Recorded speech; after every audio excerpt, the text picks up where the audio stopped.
হচ্ছে কি? এই চুপ করো সবাই, চুপ বসো সবাই।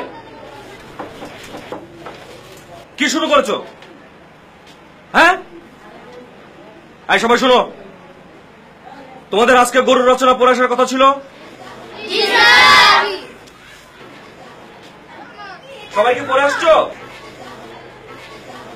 এই এই বসো। এই কি করতেছিলা? না স্যার, মানে আমার খাতা খুঁজে পাচ্ছি না তো, তাই ওর কাছে দেখছি সেটা আমার খাতা কিনা। এই তুমি খাতা নিয়েছো? স্যার, ও না মিথ্যা কথা বলছে, আসলে সেই খাতাই আনেনি। আচ্ছা আমি বুঝতে পেরেছি, বসো তুমি। বল্টু, তুমি আমার সাথে বাদরামি করো।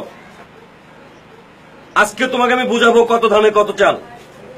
একটা শর্তে তোমাকে আমি মাফ করতে পারি, তুমি যদি সবার সামনে গরুর রচনাটা গড়গড় করে বলে দিতে পারো তাহলে তোমার সব শাস্তি মাফ। বলো।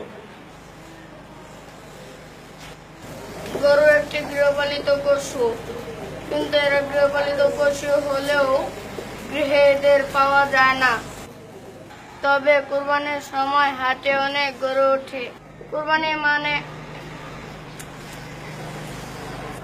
মানে নতুন নতুন জামা কাপড় কিনে আনা। স্যার দেখেন কেমন করছে। এই চুপ। তা বুকে বলছি যে আমার জন্য 4টা কাপড় না কিনে দিলে আমি করব না।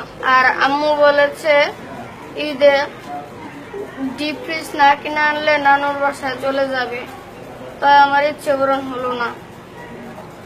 আর ঈদের সময় গরুর গোশত খাবো আর স্যারকে দাওয়াত দেব। তোমরা যারা বল্টুর মতো ক্রিয়েটিভ ভাবে গরুর গল্প বলতে চাও তারা প্রাণ ফ্রুটো কাউ গরু কন্টেস্টে অংশগ্রহণ করে ক্রিয়েটিভ গরু রচনা লিখে ইনবক্স করো প্রাণ ফ্রুটো ফেসবুক পেজে। আর তাদের মধ্যে সেরা 100 জন কাউ গরু পাবে প্রাণ ফ্রুটোর পক্ষ থেকে কোরবানির ঈদের বাজার।